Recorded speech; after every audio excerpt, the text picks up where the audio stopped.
Welcome to our top of the Eastern Conference Roundtable, where we'll talk to the hosts covering the Heat, Bulls, Sixers, Cavs, and Bucks to discuss the tightest and most interesting race in the NBA. Which team will come out on top and make it to the finals? We'll break it all down next.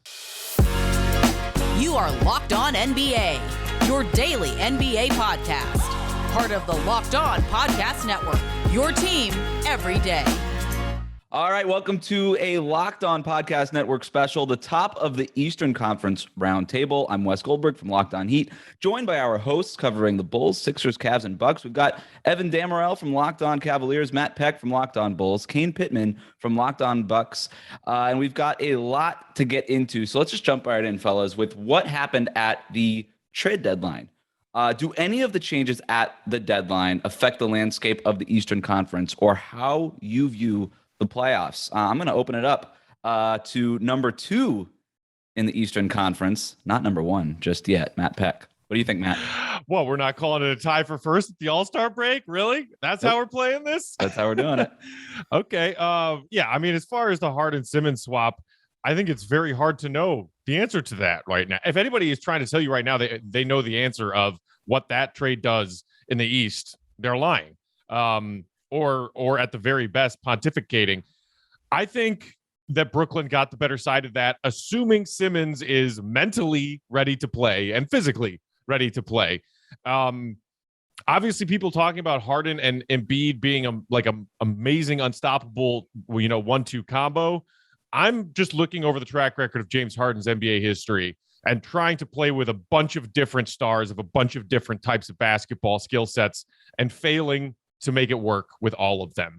People saying that you can't waste this MVP caliber season for Embiid, so let's fix the Simmons problem and get him another top tier star to play with.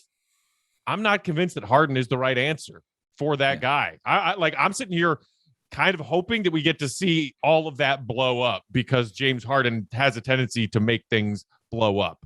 But I still right now, despite the fact that they're all the way down at 8th, would not count out the Brooklyn Nets. Kane, I want to go to you, representing the Milwaukee Bucks here. Going into the season, the path out of the East always went through Milwaukee, right? Obviously, the defending champs.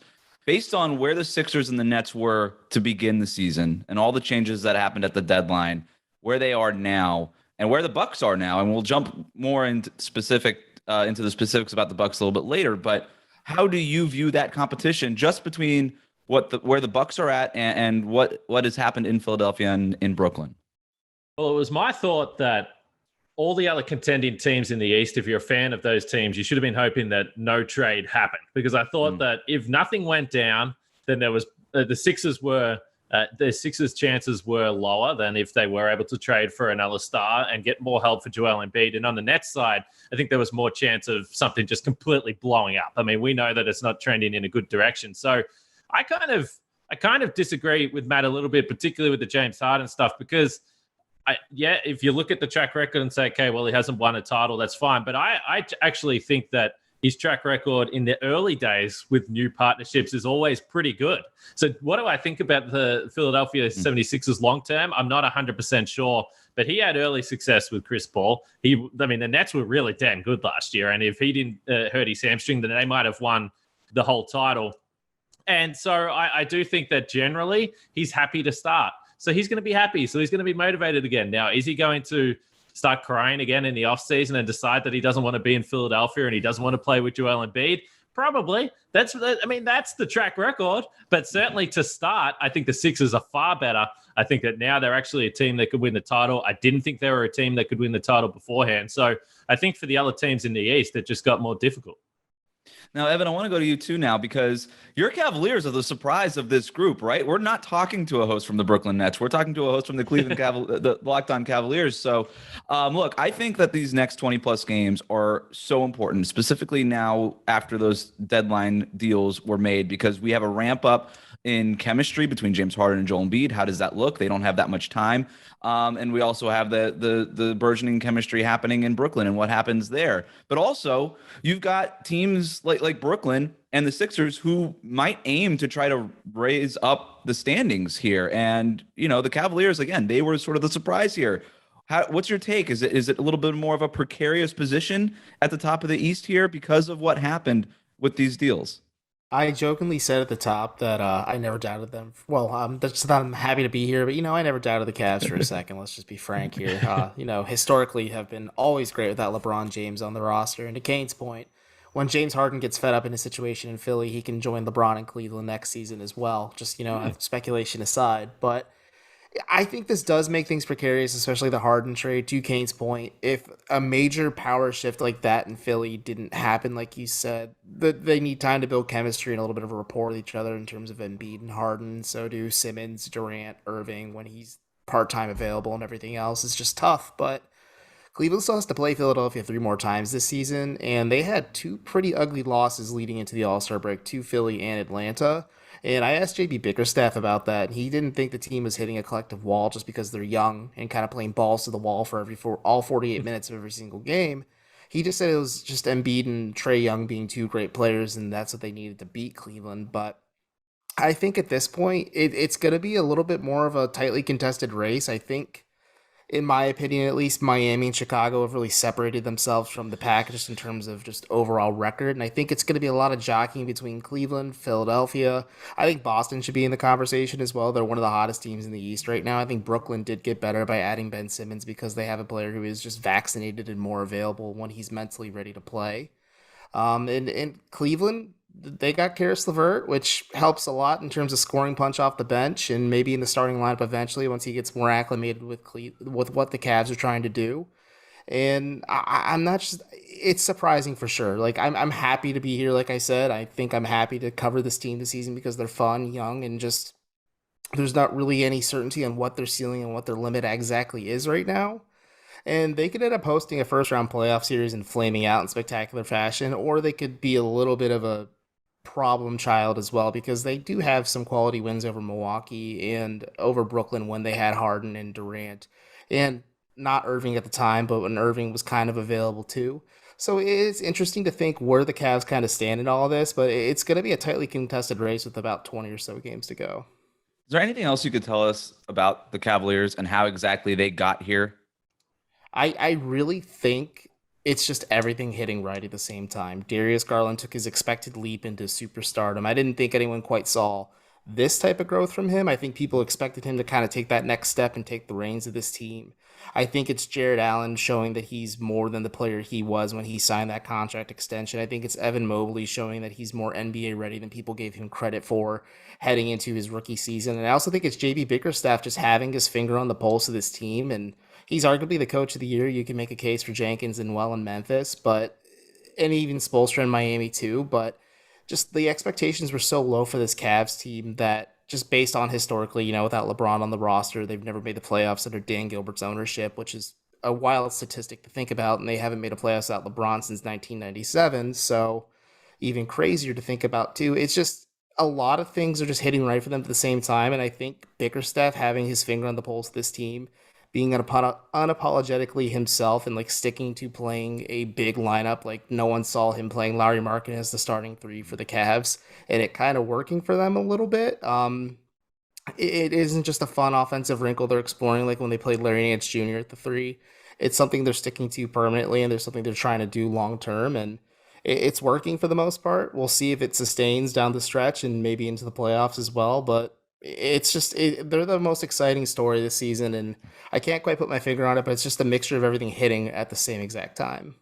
Well, it's like I always say, Dragon Bender walked so that Larry Markkanen could run, right? So all jokes aside, we're not joined by Keith Pompey of Locked On Sixers here. He wasn't able to make it, but just to maybe have a voice in the room that's a little pro Sixers right now, I guess that'll be my job here. I think that, because everybody here on this podcast, we do daily shows on the NBA. We are NBA geeks. We think about this stuff. We analyze it. I think we overthink it. I think we overanalyze it.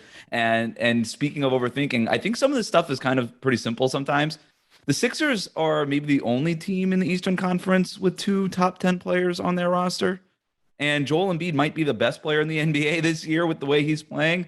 And with those 2 guys, I know there's some fit concerns. There's some James Harden attitude stuff, all the noise. You lose some good shooters in the trade and things like that. But boy, if those guys are going full tilt and everything's copacetic for a little while, that's a really tough team to beat.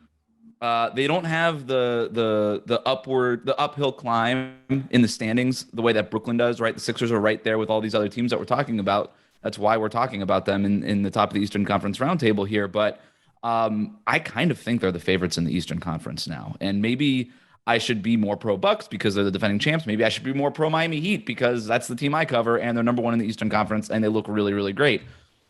But they don't have two players at that level the way that the Sixers do. And I don't think any team in the Eastern Conference, that includes Brooklyn, by the way, has two players at the level of Joel Embiid and James Harden. Does anybody disagree or feel very strongly that they want to agree? I'm cool with that. Partially disagree. I think Milwaukee is the best team in the East. I think it's going to be Milwaukee Phoenix again in the finals, but I think Phoenix is going to get their revenge on Milwaukee. It's just, I'm not going to discredit them because I just feel like they now know how to win. Mike Budenholzer can kind of throw those jokes to the wayside and say that he doesn't know how to win in the playoffs. He knows how to make adjustments finally.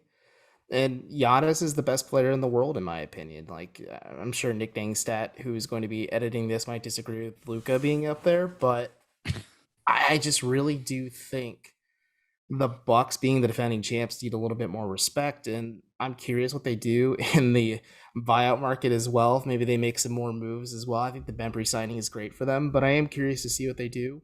And I'm just going to wait until Milwaukee's dethroned to really say, okay, there's another clear favorite in the Eastern Conference. Kane? Well, everyone's waiting for that. This has been the weirdest thing about covering this team this season is all of a sudden, no one's worried about the Bucks. And really, if you look at this team play, it hasn't been a great season. The defense has not been great. We know why. They've had Brook Lopez on the sidelines all season long. And that is the big question mark for this team. I don't think the Bucks can win the title if Brook Lopez doesn't come back and isn't healthy. I don't think they can do it. I think it's too hard in the Eastern Conference, but just no one seems to be worried about the fact that it's been a pretty mediocre season because they've seen what they did last year from the third seed, that this is a more difficult Eastern Conference. So particularly the defensive end, they have to figure some things out. They made the trade to try and acquire Serge Ibaka. I don't think a Brook Lopez replacement, but a Brook Lopez insurance for a guy that can maybe split some time there, start if he needs to. I'm not sure that that's the move that's going to take them over the top, but yeah, I think what Evan said is just funny because that's what I've been talking about all season. Everyone's talking about all these other teams and they're like, the Bucks will figure it out. This time last year, the Bucks can't win because they can't do it in the playoffs. They're not a team that Giannis can't perform in the playoffs. Now everyone just assumes they're going to figure it out. So it's really interesting. It is. Well, next I want to talk about maybe the most overlooked team in all the NBA, the Miami Heat. But first, we got to talk about our friends over at Prize Picks. Today's episode is brought to you by Prize Picks. It's daily fantasy made easy, and easy is really what they are all about. As fantasy props and pick'ems gets more popular, Prize Picks is making it easy for you to get involved. They do that with the best NBA DFS prop game on the market, offering more NBA props than any other DFS prop operator. This includes the Prize Picks Power Play. Here's how it works. Predict the over-under on any player's fantasy production, and you can win up to 10x on any entry, and that's just you versus the projected fantasy totals. If you're a total NBA junkie, Prize Picks even allows mixed team entries. For example, you could take the over on LeBron's fantasy score combined with the under on Nikola Jokic's score in the same entry. For a limited time, Prize Picks has an exclusive no-brainer of an offer for all of our users. Users get $50 for free if a player in your first Prize Picks entry scores a single point, but you have to use that code NBA. That's right. This is an exclusive offer available to Locked On fans. Sign up today and use the promo code NBA for a $50 free entry if a player in your first Prize Picks entry scores a single point. Do it all using the award-winning app on the Apple App Store or Google Play. Entries can be made in 60 seconds or less. It's that easy. Plus, Prize Picks is safe and offers fast withdrawals. So don't hesitate. Check out prizepicks.com. Use that promo code NBA or go to your app store and download the app today. It's Prize Picks, daily fantasy made easy. All right, we are back with our Eastern Conference Roundtable, top of the Eastern Conference Roundtable. None of those bottom dwellers here. And I want to, the opposite of a bottom dweller are the Miami Heat right now. The only team in the East in the top 10 in offensive and defensive rating. Yet not a whole lot of people have been talking about them as legit title contenders. And I'm not going to come on here, guys, and go total Locked On Heat soapbox here. I get why people have been not really looking at them because Bam Adebayo missed 22 games. A lot of their top players have been in and out of the lineup. It's really cool that they're number one in the East. It's a dope job by Eric Spoelstra to kind of turn Max Strus and Caleb Martin and Gabe Vincent and all these guys nobody's ever heard of into a team that could stay at the top of a really competitive Eastern Conference. But this is what I've been saying about the Heat all along. I think they have the highest floor in the NBA. I think that much has been proven because they've been winning a bunch of games with their 7th, 8th, 9th, and 10th guys. I don't think that's even really debatable. But nobody has any idea what their ceiling is. We have no idea because that group, their top 5 players, I would argue, are Kyle Lowry, Tyler Hero, Jimmy Butler, PJ Tucker, Bam Adebayo, in no particular order, obviously. But that group has only played like 60 minutes total together all season long. We have no idea outside of those 60 minutes, and they haven't had a positive net rating in those minutes. We have no idea what the best version of this team looks like. And so I understand why they're a little confusing. And when things are confusing, people tend not to talk about it. But with that in mind, let's talk about it. What has to go right for Miami to win a title? Do we think that Miami can win a title? Matt, what do you think? No, I don't. Sorry to burst your bubble so abruptly like that. I think the NBA is about, yes, role players, and you're right. I think Eric Spoelstra, per usual, has done a phenomenal job getting a lot out of players you wouldn't necessarily expect him to get a lot out of this season. But at the crux of it and winning an NBA championship, you need to have the best superstar player. That is why the Bucks finally got over the mountaintop last season, because Giannis was the best player in the NBA. No offense to Jimmy Buckets. He had some good times over here in Chicago, but he's not the best player in any series against any of these other top contenders in the East. He's just not. Maybe you disagree with that, but from my perspective, you need to have the best player in the series to win conference finals, NBA finals, and as much tinkering as Eric Spoelstra can do and as much grittiness that they can get out of that Heat squad, that is what I see as their roadblock. They will not have the best player in any series against the other contenders in the East. I don't disagree with that, unless Jimmy Butler is at like NBA playoff bubble Jimmy Butler, because that Jimmy Butler was the best player on the court against Milwaukee. He was the best player on the court against Boston.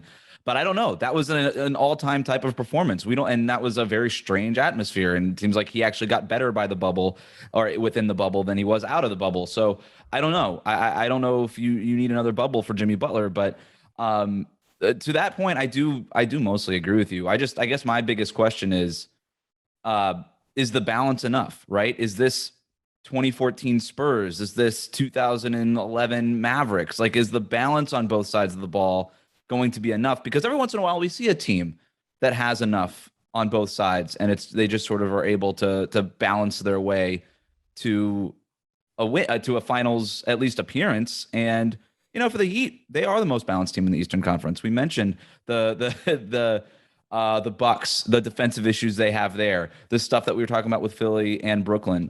Kane, what do you think? Are we discounting Miami? What has to go right for them?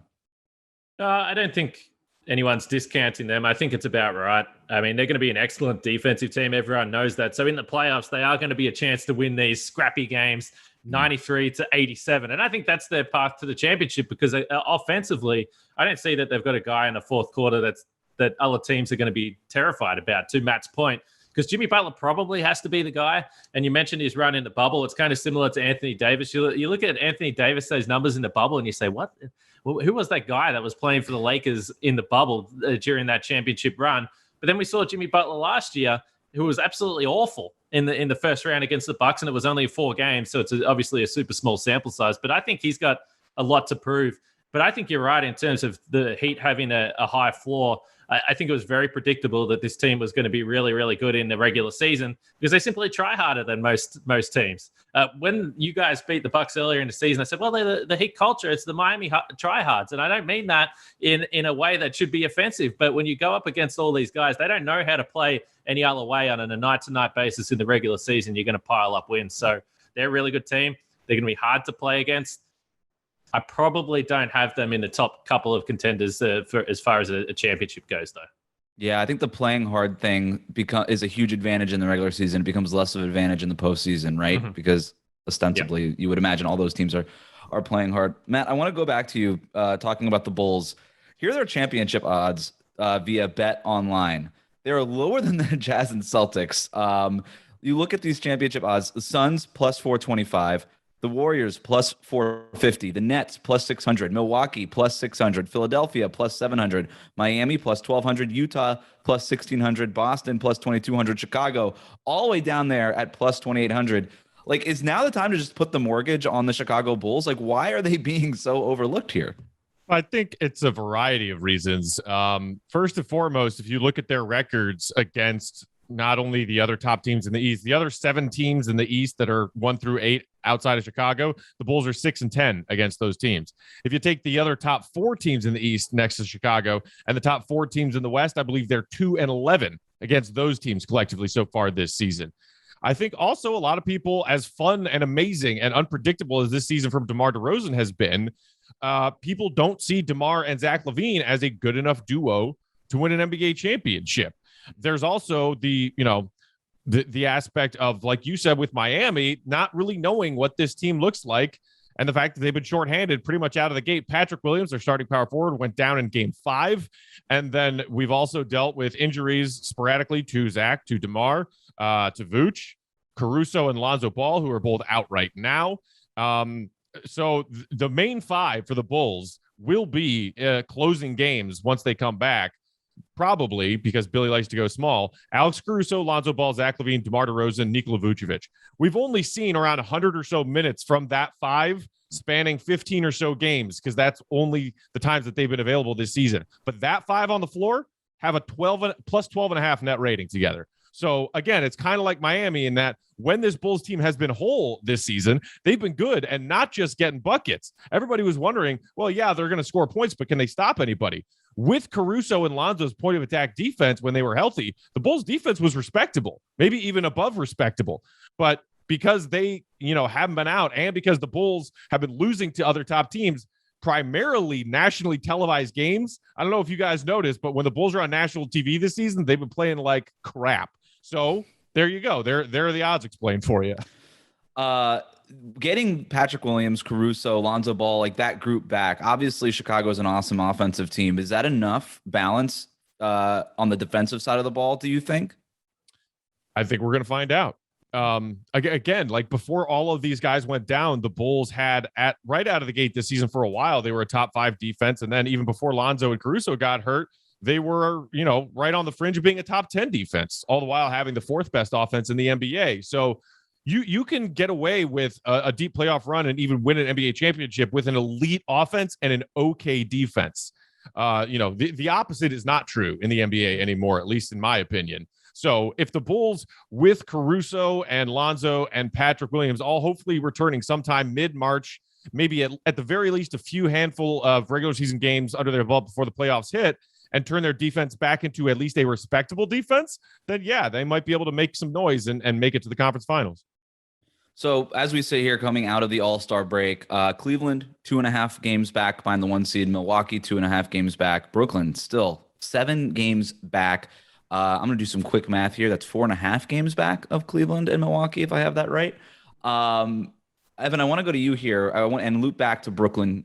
What do you need to see from the Nets coming out of the All-Star break for you to officially be a little worried about holding on to a chance for maybe home court advantage in the first round here in the playoffs?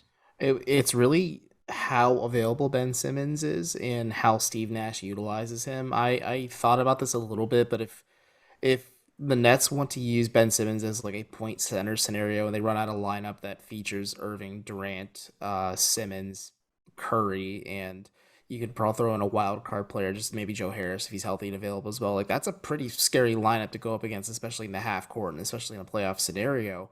And yeah, that's just what I really think about when it comes to Brooklyn. It's because they've played them a few times already this year. I think they're done playing Brooklyn this year. They have one more game left on their docket off the top of my head.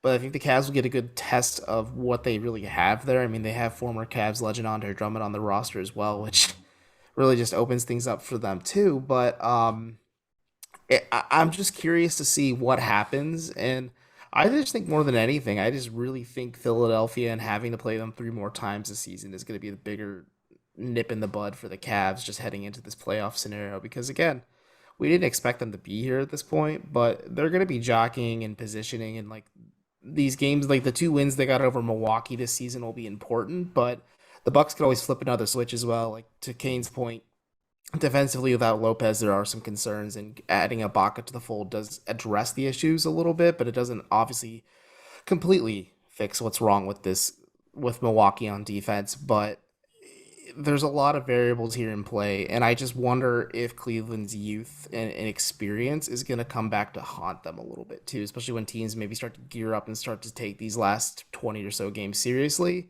and you see Cavs just kind of getting dominated down the stretch. Yeah, I think when it comes down to Brooklyn, what I keep circling back to are just a lot of sort of best case scenario type of assumptions. Kyrie Irving will be able to play because something happens in New York City that allows him to play as far as a mandate is concerned. Kevin Durant comes back from this injury looking like Kevin Durant before the injury, which was an MVP #1 player in the league player. That Ben Simmons is over any of these sort of mental issues or anything else that we don't have a whole lot of insight to, and that he's able to be a functional player in the postseason because he wasn't last season for Philadelphia. And we have to assume that change of scenery is going to be enough to sort of unleash Ben Simmons in a positive way, that they stay healthy, because it isn't a team with a whole lot of depth, despite the Goran Dragic thing and all of that. So I don't know. But like I said, these next 20 plus games are going to be really important, maybe for Brooklyn more than any other team, to just sort of see what they've got going on. Coming up next, we're going to go through our lightning round, starting with why each of our hosts think that the team they cover can win the Eastern Conference. But first, let's talk about our friends at Betonline. Football might be over for the season, but basketball is in full steam for both pro and college hoops. From all the latest odds, totals, player performance props to where the next fired coach is going to land, BetOnline.net is the #1 spot for all of your sports betting needs. BetOnline remains the best spot for all of your sports scores, podcasts, news this season, and it's not just basketball. BetOnline.net is your source for hockey, boxing, and UFC odds, right to the Olympic coverage and information. Head to the website today and use your mobile device to learn more about the trends and action. It's BetOnline, where the game starts. Okay, we are back here with our top of the Eastern Conference Locked On Podcast Network Roundtable, and we are entering the fun part of the show, the lightning round. We're going to go around with this first question to all of our hosts. Why can your team win the East? Kane, I want to start with you. Why can the Bucks win the East? Well, Giannis, first of all, that's the easy answer if you just wanted one word. But I think, honestly, it's also the memory of last year. Coming into last year's postseason, there was a lot of questions over how this team can respond when they're under pressure.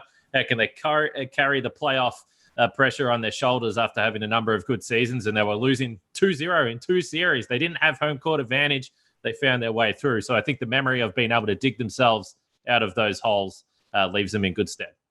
Matt? DeMar DeRozan and Zach LaVine are the league's leading scoring duo in the NBA at the All-Star break. DeMar DeRozan leads the NBA in fourth quarter bucket getting, baby. Evan?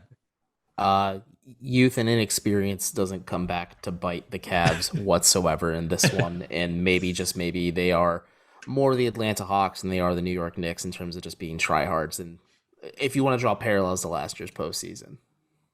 For the Heat, I think at the end of the day, we've seen a lot of these players, their top players, perform at higher levels in the postseason. It's going to be a big Jimmy Butler, Bam Adebayo type postseason for them to get all the way through. And they are the most balanced team in the Eastern Conference. They're good on defense. They manage to find points. They're opportunistic on offense, and they're not going to be outcoached in any series with Eric Spoelstra at the helm. This next question: what's the biggest weakness for your team? Kane, we're back to you. Talk about the Bucks. Yeah, defense again. When you have Giannis playing at the 5, which is something we saw them do a little bit in the postseason, it can work, and I think that's something that they will lean on. But ultimately, Brook Lopez was the anchor, and Giannis can then play off the ball a little bit. He can be what he is, the best help defender in the NBA. So I think having Brook Lopez back healthy is critical for this team. And if not, there is a lot of leaning on Bobby Portis and Serge Ibaka, which is a little bit concerning on the defensive end, particularly if you are in a series against Joel Embiid. Matt, what's your biggest concern with Chicago? Well, because we already touched on the defense, I'll say bench production. Because the Bulls have been so thin this season, their bench has been getting worked and outscored in huge numbers most often. And then hopefully when these guys do come back, Lonzo, Caruso, etc., when guys like Ayo Dosunmu and Kobe White, who have made incredible strides filling much, needed roles in the starting lineup, shift back to bench roles, can they make that adjustment successfully and give the Bulls solid minutes and production off of the bench? Because you need that in the playoffs. Evan, you already mentioned the inexperience, but anything else that worries you about the Cavs? It's a lack of 3-point production for this team for sure, and maybe teams frustrating Darius Garland a little bit. I think you saw a really good case study of it when they played the Bucks, and Drew Holiday kind of put Darius Garland in hell for the majority of the game, and he is the lead initiator of this offense for the Cavs. You can't ask Jared Allen and Evan Mobley to create offense for the rest of this team. And if you shut him down, you kind of shut down Cleveland offensively, and this isn't a good offensive team to begin with. They are probably the lower third of the league, I'd say, at this point. And you can't really grind out every single game and hope to win a 7-game series, because teams will just make adjustments in trying to shut down what is hurting them, and what hurts most teams is Garland. Yeah, and for the Heat, I think it's just the half-court offense. You have guys like Kyle, Jimmy Butler, Bam Adebayo who thrive in transition. Jimmy Butler can also get you a bucket in the half-court, but we're talking about long twos and maybe and getting to the free throw line. And Duncan Robinson is kind of the guy that unlocks the entire half-court offense with those dribble handoffs with Bam and all that kind of stuff. But Duncan Robinson's been a little bit up and down from a three-point shooting perspective all season long. So can the Heat generate points in the half-court when the game slows down? That's been an issue for them, especially against bigger teams this season. And that would be the big question for me for them going into the playoffs. Going back around with a new question, which other team in the East do we all think can join this group in the top 4 or 5 in the final stretch of the regular season? Kane, back to you. Well, I think it is Brooklyn, but I don't think that they will get into the top 4 seeding before the playoffs. But in terms of teams that you don't want to play, it's definitely the Nets. You asked a question earlier about why Brooklyn is scary, or how can they move back in. Yes, the vaccine mandate is obviously number 1 or up there, but they have Kevin Durant. That's the most important thing for them. As long as he's healthy, the Bucks saw it firsthand last year. Everyone talks about PJ Tucker. Durant still averaged 36 points on 50, 40, 90 shooting. I mean, it was absolutely insane, and he nearly carried this team himself. So it's the Nets, because I wouldn't know a team that wants to face Kevin Durant in a first-round series. Well, because I don't know that anybody else is going to have a different answer, I think we're just going to get to our next question. Unless somebody wants to speak up for Charlotte or something like that. Evan, you've got one. I think Boston is. I know people dog on what they are about. I think there are some questions about what Ime is doing, but like I said, they're one of the hottest teams in the East right now. And yeah, they lost to Detroit right before the All-Star break, but they're pretty hot right now, and I think they could climb their way into the top 4. Toronto needs a little bit of love too. I think what Nick Nurse is I was going to say, don't count out Toronto. Yeah, Toronto's. I think it's going to be a little tighter. I think you're going to see some of these teams who are in the play-in hunt kind of start nipping at the heels for some of the teams that are maybe at like that 3, 4, 5 spot. Matt, did you want to speak on Toronto or anybody else? Yeah, no, I mean, just that they've been playing really well lately, and as Kane was mentioning, certainly a team that nobody in the top of this picture wants to see in a first-round playoff series is the Toronto Raptors. But as far as anybody else making a jump, I mean, I know that they are represented in this top of the East, but Milwaukee at 5 right now at the All-Star break, would not be surprised to see Milwaukee end up with one of the top 2 seeds. Well, Matt, you kind of hit on our next question. What is the team you don't want to see in the first round? Kane, we'll start with you with the Bucks. Well, we can mix it up then. Let's go Toronto. The Bucks have a lot of history with the Raptors. They have weird lineups where they can just play 5 guys, switching all over the place. Those 6, 7, 6, 8 guys that everyone's been talking about. And Nick Nurse is just kind of a genius. So let's go with the Raptors. The Bucks have bad history with Fred VanVleet. Now, I'm not sure whether he's going to have a kid around playoff time this year. That seemed to set him off in 2019, and he started shooting 85% from 3 in the conference finals. But we'll see. But let's go with the Raptors. I don't think the Bucks would like to see Toronto in the first round. It would be challenging. But what first round series isn't going to be? I guess that's the bigger question. Well, I guess whoever plays Charlotte or Atlanta, I don't know. Atlanta's kind of weird. Let's start with you, Matt, because you're going to be the Chicago Bulls. If they hang on to this number 2 seed, they're going to be looking to play the number 8 seed. Right now, we're talking about a play-in tournament between Charlotte and Atlanta. But if there is a first round opponent that the Bulls don't want to see, who would it be? If the Bulls hang around, 1, 2, or 3, and Toronto stays somewhere 6, 7, or 8, I mean, But I mean, honestly, how is the answer anything other than you don't want to play Kevin Durant in the first round if you're the team with home court advantage? Like that's, I feel like you can't overanalyze. And then you're guaranteed Kyrie gets to play in a game 7, right? If it goes that far. Don't want any of that. The Bulls did go 2-1 against the Nets this season, and of course, one of those that was nationally televised. The Bulls got worked by the Nets' old big three. And I believe one of the original big three were missing in each of those 2 wins for the Bulls. So I know that the Bulls could play even with Brooklyn, and we don't know what they look like with Ben Simmons. But assuming Kevin Durant is healthy, you do not want to have to play Kevin Durant in the first round. Evan, I think you're in an interesting spot here. The Cavaliers are 4-5 matchup. It could be your team versus Kane's team here. But what's the team you don't want to see in the first round? Like I said, I think the Cavs should just be happy to be here because most of these teams, Cleveland probably wouldn't want to play in the first round. Charlotte and Atlanta notwithstanding. I mean, they did just get mollywopped by Atlanta. But if you had to have you pinpoint specific teams, I think Milwaukee, just because Drew Holiday would give Darius Garland the fits. And I think Giannis just being so big would be giving Evan Mobley and Jared Allen some problems. Philadelphia as well, if they happen to like slip for some reason. Can I reframe the question? Because I think you hit on something interesting there. Is there a team you would think that the Cavaliers would have an opportunity to upset? Like best chances at an upset? I think honestly, maybe Toronto or Boston, just in the grand scheme of things. I know I said Boston's a team to watch, but those are teams that Cleveland matches up better against because you were talking about Miami making a case for them. Like the Cavs beat the Heat without Jimmy Butler and Bam Adebayo twice this season. They ended a losing streak that is older than my life, I think, at this point, in terms of how last time they won in Miami. And like I think Bickerstaff would get out coached by Spoelstra, and Adebayo would give Allen or Mobley frustration, and then Jimmy Butler's just an X factor on defense as well. But teams that maybe don't play as big, maybe try to play a little smaller. Maybe Chicago as well, but Chicago has worked the Cavs a little bit. But it's been a fun series between those two.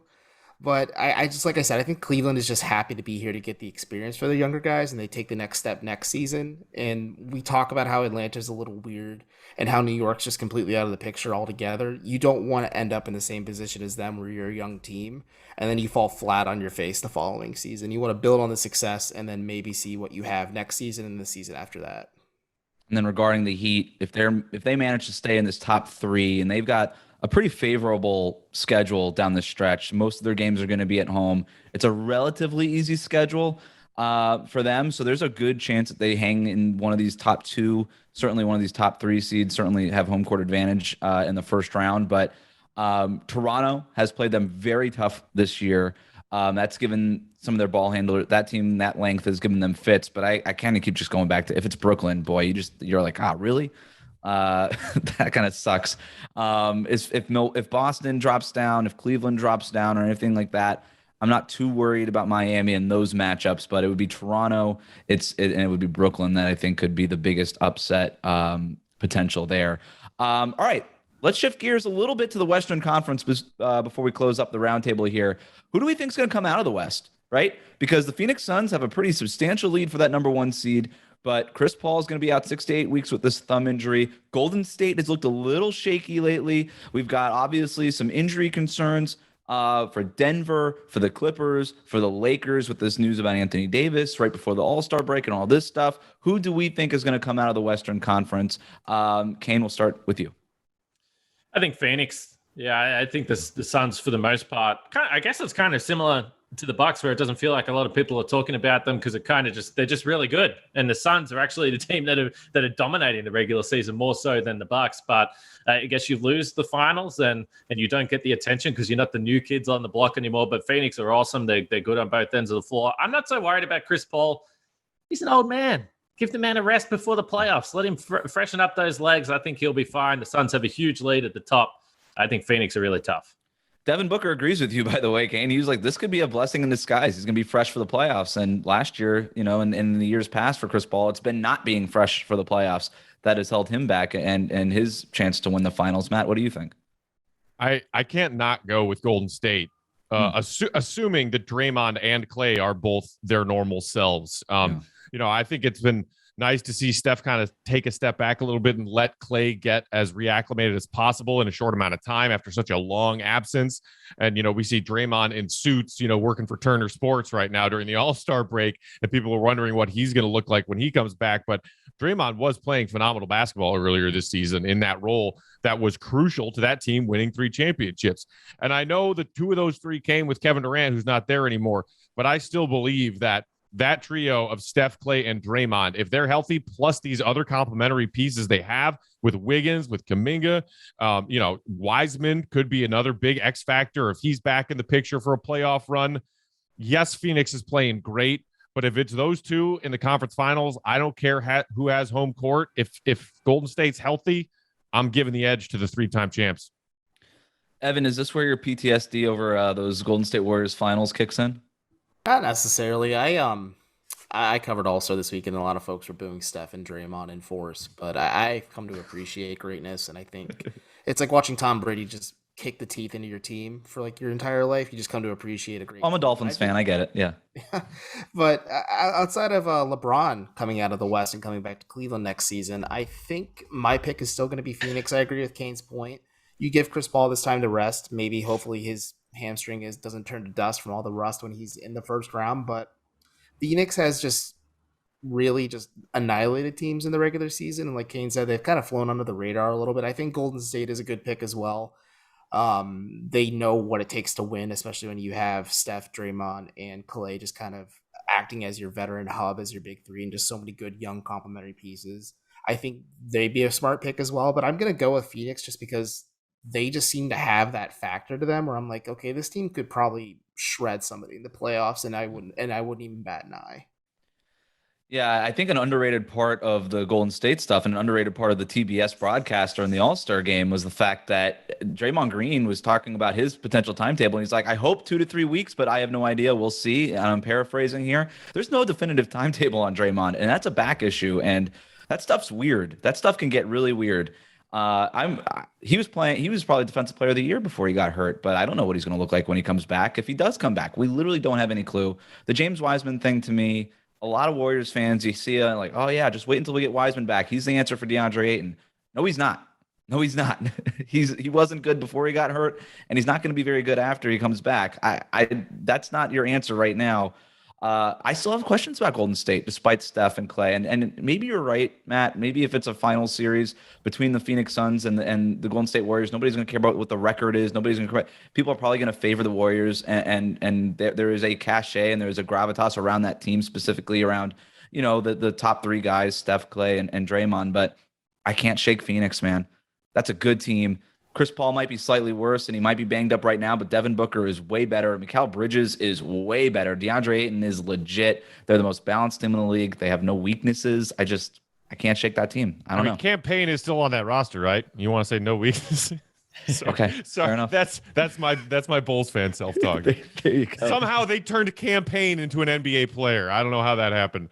And Bismack Biyombo. Credit to Chris Paul. All right, I want to go quickly around with this last question. Just 10 seconds. 10 seconds. What team, let's assume the team you cover is in the NBA Finals. What team from the West do you not want to face? Kane. Look, we're the champs, Wes. We'll play anyone. I like the no conference. Fear. But like let's say that, I mean, I want to change this and say the team I want to play. If the Bucks are in there and I was covering the finals, let's go Phoenix. Let's do it again. Let's run it back. Ooh, I like it. Matt. If the Bulls make the finals, I do not want them to see Phoenix. I know I just said I'm taking the Warriors. I do not want them to see Phoenix. That was it. You were talking with you were talking with your heart there when you said the Warriors are the best team to fear. Come on, Evan. Like I said, the Cavs should be happy just to be here in general. But if you had to tell me Phoenix, Golden State, I'd like them to see Memphis just as a basketball fan. I think that'd be fun to play. Yeah. We haven't talked about Memphis right now. Yeah. If things go the way they are currently standing, if the playoffs started today and somehow Portland snuck in and made it all the way to the NBA Finals somehow, some way, that's the only matchup I'd say the Cavs would probably be overwhelming favorite. Justice Winslow's been playing really well for them. I don't know. That's going to be tough. Look, nobody wants to play Phoenix. I think that's an easy answer, but I don't think if it's those top 2 teams, you don't want to see either of them between Golden State and Phoenix. But can we just quickly here? the Eastern Conference, no longer the Leastern Conference, right? We've got 5 teams that we're talking about, and we just mentioned Toronto and Boston and the Brooklyn that could sneak into this thing. Not the Leastern Conference anymore. Kind of feels like the Western Conference is the team that is the conference that's top heavy now. So there can't, if any of these teams make it to the finals, there can't be any of that Leastern Conference crap anymore. This is a legit, strong, competitive conference. Harder to get through than I think the Western Conference at this point. Can we all just head nod and agree and fist bump and celebrate on that? 1 through 8 in the East is better than 1 through 8 in the West, but the top 2 in the West are still the 2 best teams in the league. Okay, that's your Golden State. That's your Golden State love right there coming through. That's a wrap for us on the Eastern Conference Roundtable. Thanks to everybody who listened. Kane, Matt, Evan, thanks for jumping on. This was fun, guys.